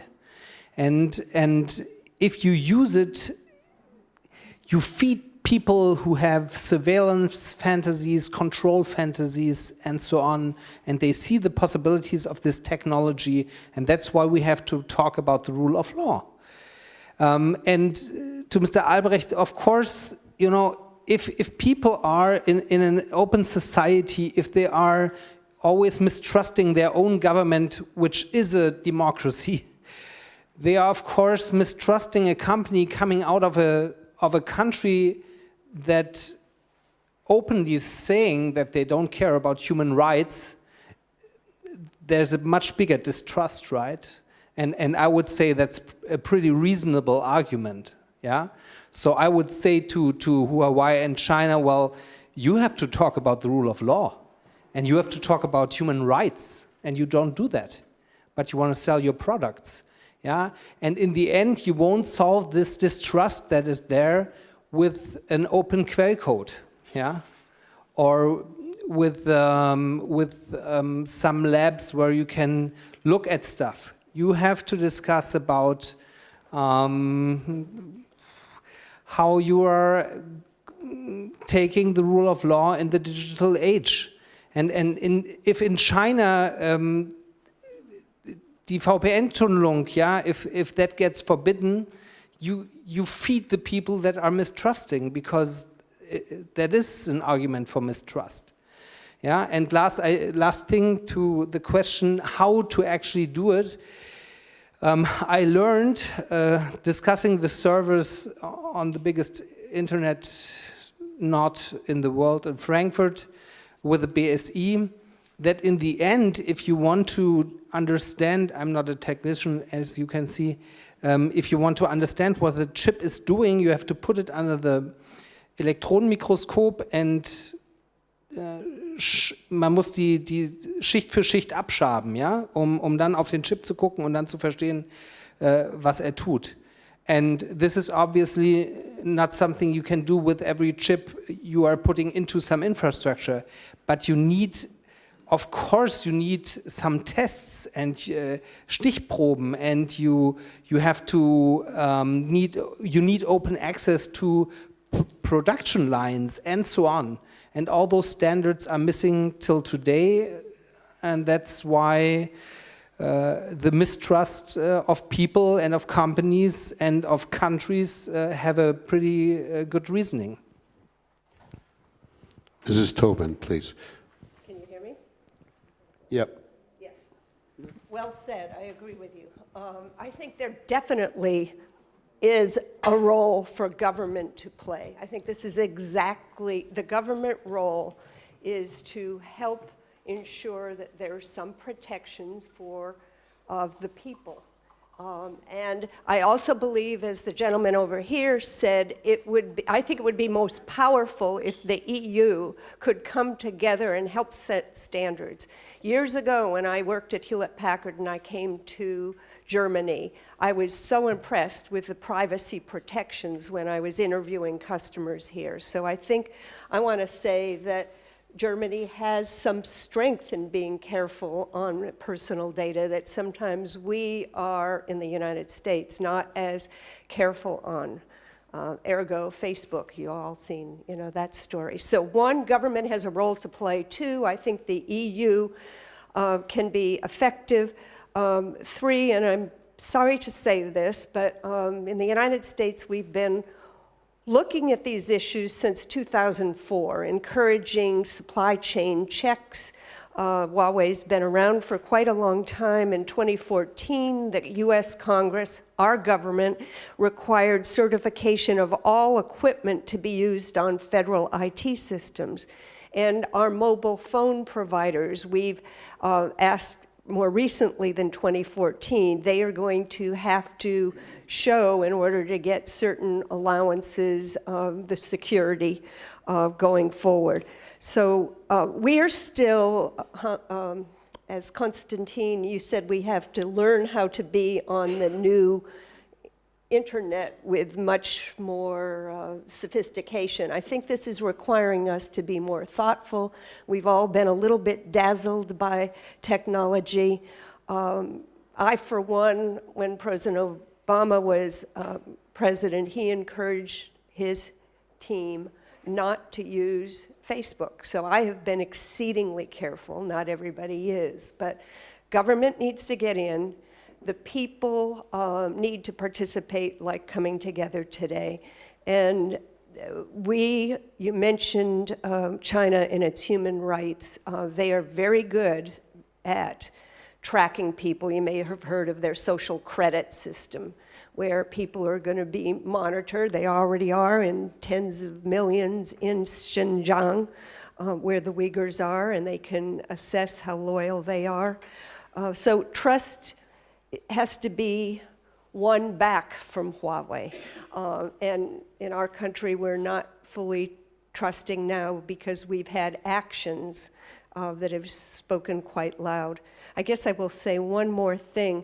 For us, I see in the European press, there's not enough evidence, there's not enough evidence. Well, anybody who's worked in technology knows, much as what you've said, Alf, that there's installation, you pointed that out, there's implementation, and there's maintenance. So there's plenty of opportunity to have the first showcase products come out looking good. Those are my thoughts.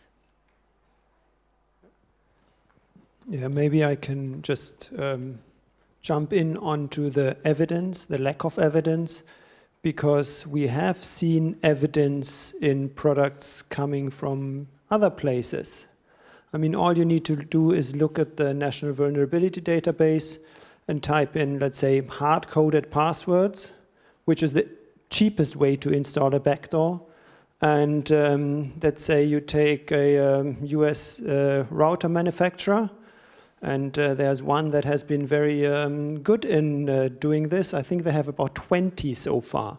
This is really worrying. And I think we really need to put the discussion on a broader scale, because even though the article said, the title was, will the German 5G network be secure Chinese? I think we are missing the option there. It will be neither Chinese nor secure. It'll be simply insecure. So I think that's where we really need to get to and say, we need to figure out how to make this infrastructure secure. I would like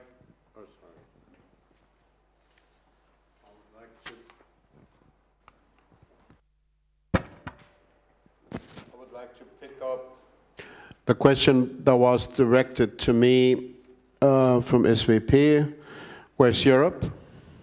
Well, Europe needs a legal title to deal with these matters, and Europe doesn't have a legal title. Europe doesn't have an industrial policy competency. The competency that we have is on industrial policy is to support member states in their industrial policy. So we are not in the lead, we are in a secondary role. And the member states have insisted consistently that this will be respected from the European Commission and the European Parliament. On security, Europe has no title at all. Security is the ultimate domain of national sovereignty. So for instance, when we had this effort going on to create a EU-wide foreign direct investment screening mechanism, it was one of the most difficult problems to navigate the argument from member states that it's not a Europe's concern to look at security, because that's what member states do. So we managed there in the end, because some of the big member states like France and Germany and Italy pushed very hard. And there were other reasons to support that development. And we made sure that under the new regulation that's just been adopted last week, it will remain the explicit and the exclusive competency of member states to make decisions. So Europe is not in a position to make decisions. Europe could possibly have played a stronger role in promoting the conversation, but I'm afraid it's only to 50% maybe Europeans' fault that we haven't, because when the United States and other members of the Five Eyes group of countries that have been particularly deeply involved with these security issues, when they started speaking to others, they didn't speak to the EU. The US don't even speak to us at all. They spoke to Germany, they spoke to Japan, they spoke to France, they spoke to individual member states. So in that way, Europe has been hampered from playing a more active role, even though I completely agree with you that it should be a much better solution if we could come up with a common approach, because if we proceed as is presently the case, every single nation within Europe will come up with its own piecemeal solution, and that will certainly not contribute to greater security. So the second issue that I would try to pick up is on what Mr. Dünn said. Well, we need a global solution, and there are not just Chinese risks, there are other risks. Number one, that's obviously true. Number two, I'm not sure what it means. I mean, are we really saying that until we get a perfect global agreement, including everybody, to implement a certain security standard, we're disregarding the obvious risks that are distinct when we look at China? And I will just quote a few things to describe what I see as risks. So for instance, the PRC state security law from 2015 in Article 2 defines national security. And I now read the definition of national security under the Chinese law. National security refers to the relative absence of international domestic threats to the state's power to govern, sovereignty, unity, and territorial integrity, the welfare of the people, sustainable economic and social development, and other major national interests, and the ability to ensure a continued state of security.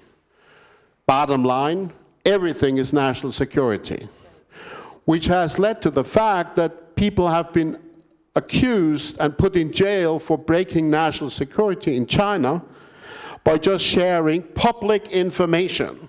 But the Chinese government thought that sharing public information was to the detriment of the Chinese state, so they were hampering national security. Against that backdrop, it is interesting to see that organizations are obliged under Chinese law, and I quote from Article 77 of that same law, to provide public security organs, state security organs, or relevant military organs with necessary support and assistance. And as is usually the case in Chinese laws, they are typically vague in saying necessary assistance, which leaves the government a wide range of choices of what they would define as being necessary. And then you hear that the founder of Huawei, in an interview with Western journalists, says, well, I would never hand over any sensitive information to Chinese government authorities to the detriment of my customer. And I think that's just a joke. If you look at the Chinese law, if you look at how China implements its laws, that's not even worth being reported because it's just a joke. And the question is, do we really believe that the risks emanating from China are just the same as any other? I don't think so. And the difference is not with the character of a company like Huawei or any other. The difference lies in the character of the state, the character of the government. It's a totalitarian government that pursues its own ends with the laws that I quoted and others. And China defines its own industrial policy in a way that is exquisitely clear in that it looks at us as their enemy. So China has regulation in place to effectively deny telecommunication providers access to its own key communication infrastructure for reasons of national security. But for us, it's a no-go, supposedly, to single out China. I'm not sure this would be particularly smart. And China has, for instance, according to reports, been working with Nokia and Ericsson, so China's big telecoms.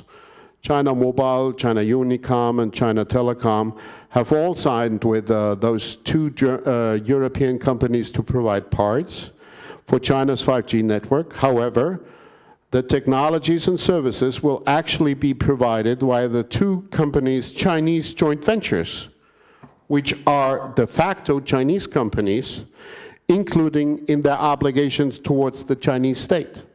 So again, the Chinese take a very clear attitude, and I am just not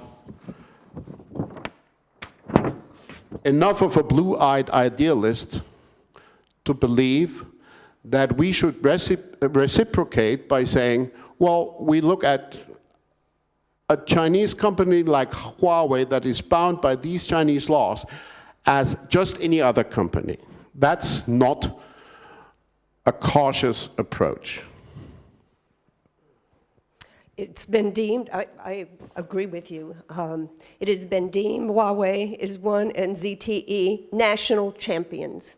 And the expectation with that is that they will succeed. Now let me just roll back way to 1984 when Hewlett-Packard was spending time in China. Much like now, then a joint venture was formed, and Hewlett-Packard was known for having really strong, effective employees. But who hired people in China? Who were the people making the hiring decisions? It had nothing to do with the technology and Hewlett-Packard.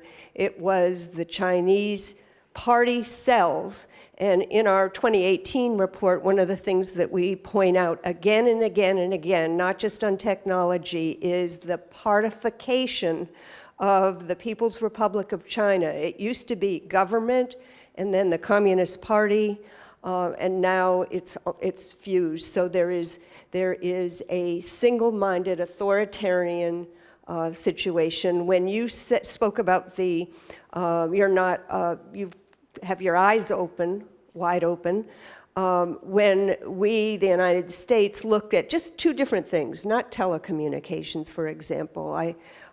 South China Sea, the building of those islands. From the beginning, the word was, these are not going to be used for military purposes whatsoever. Yet, if you look at it, that's exactly what they're being used for. We would be foolish to think otherwise. And the same with Xinjiang and Tibet and Hong Kong, this social credit system, and they're going to use this throughout their population to set up and continue the controls.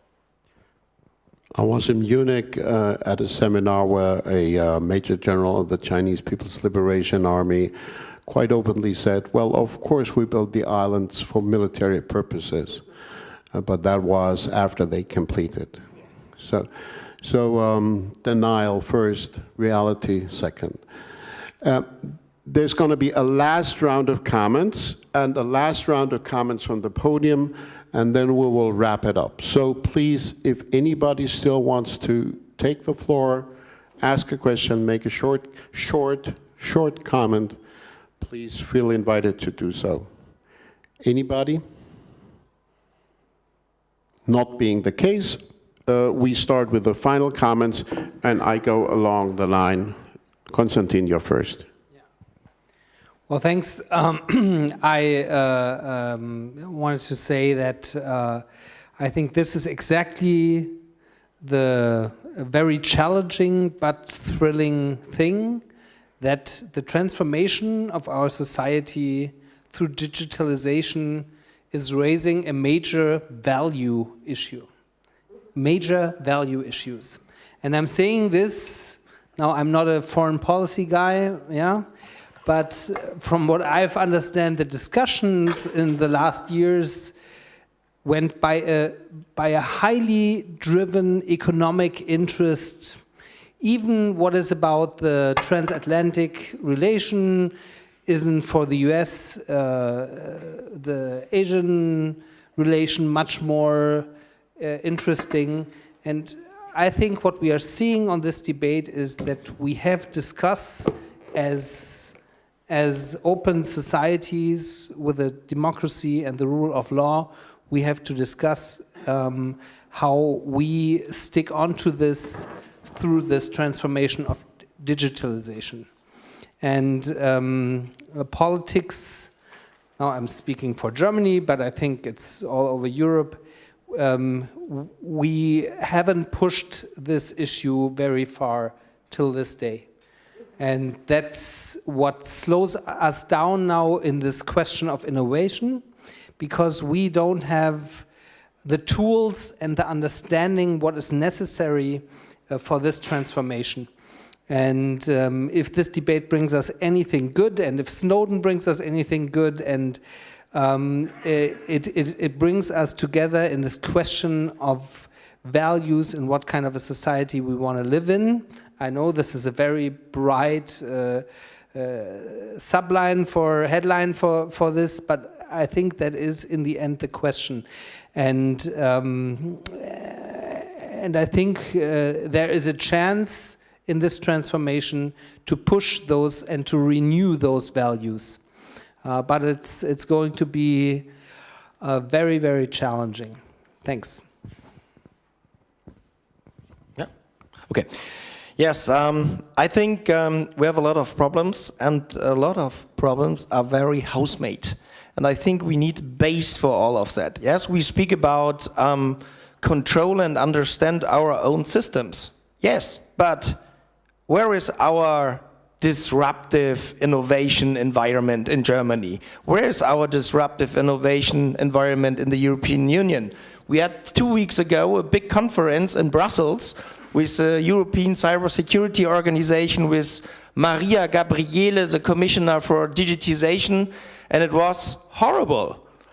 Yeah, security is in the responsibility of the states. We have ENISA with 70 people in Athens. We have, and they don't protect the EU Commission. They have their own cert there. And I think we have to start with a new concept of authorities in Germany. Now we start with the ADIC, yes, the Agency for Disruptive Innovations. We have no DARPA in Europe. In the United States, you spend around about $110 billion for, I would say, digitization and IT security, together with your national agencies.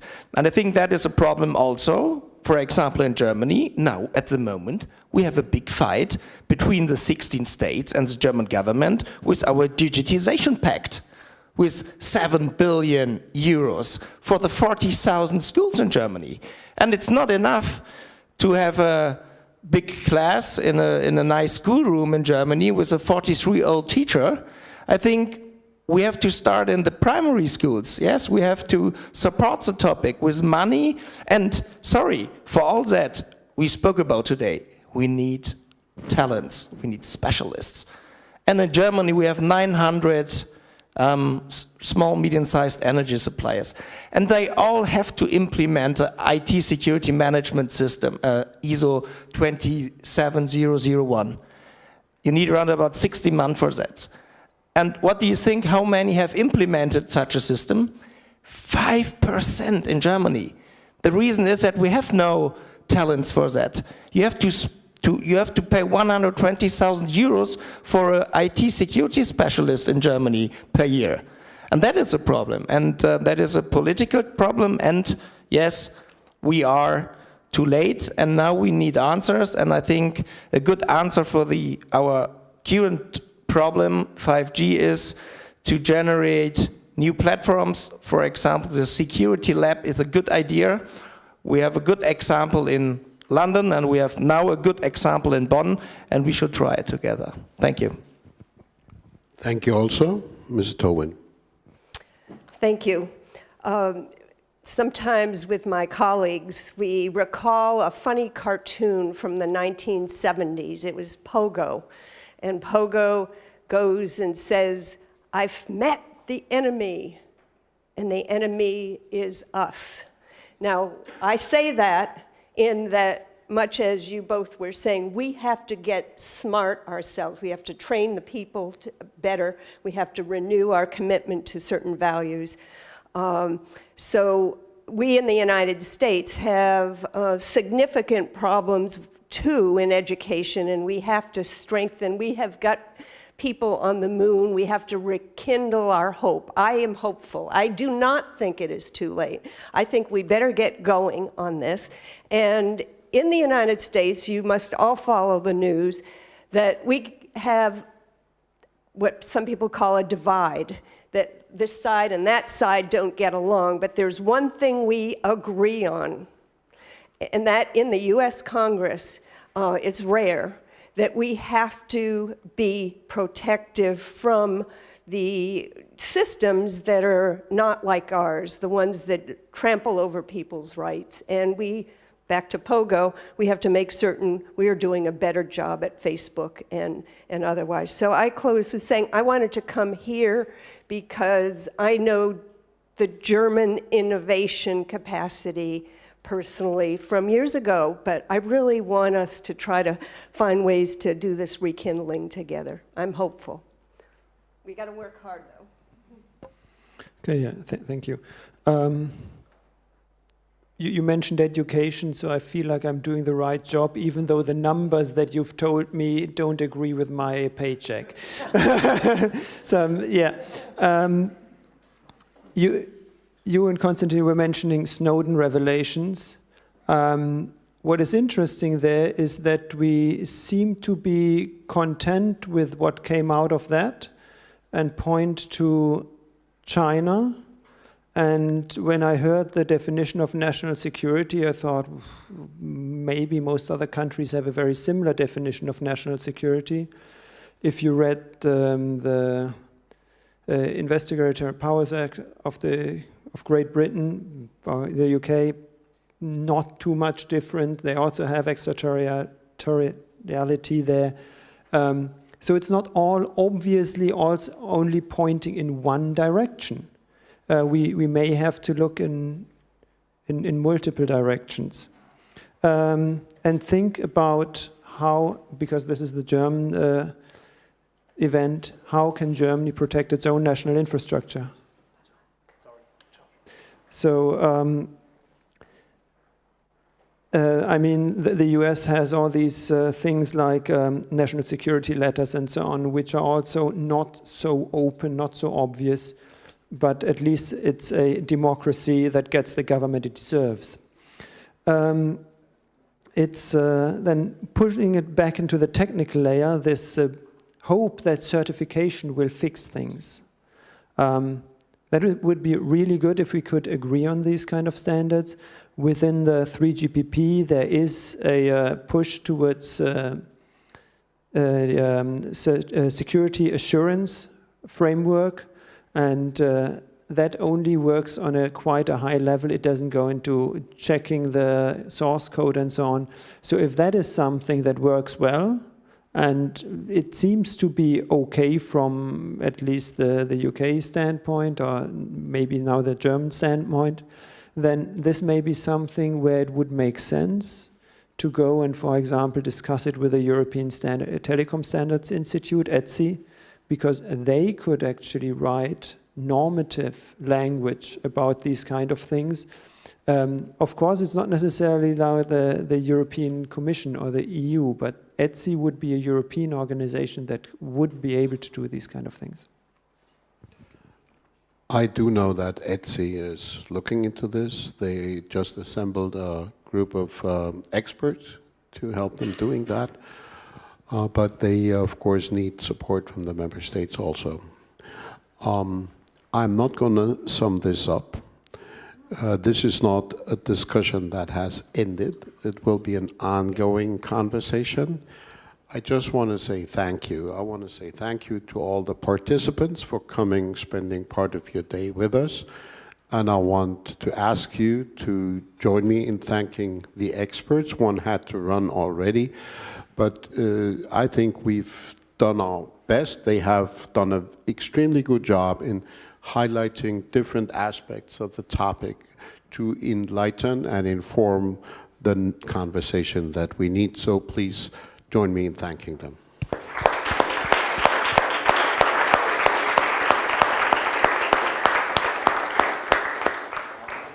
Have a good day.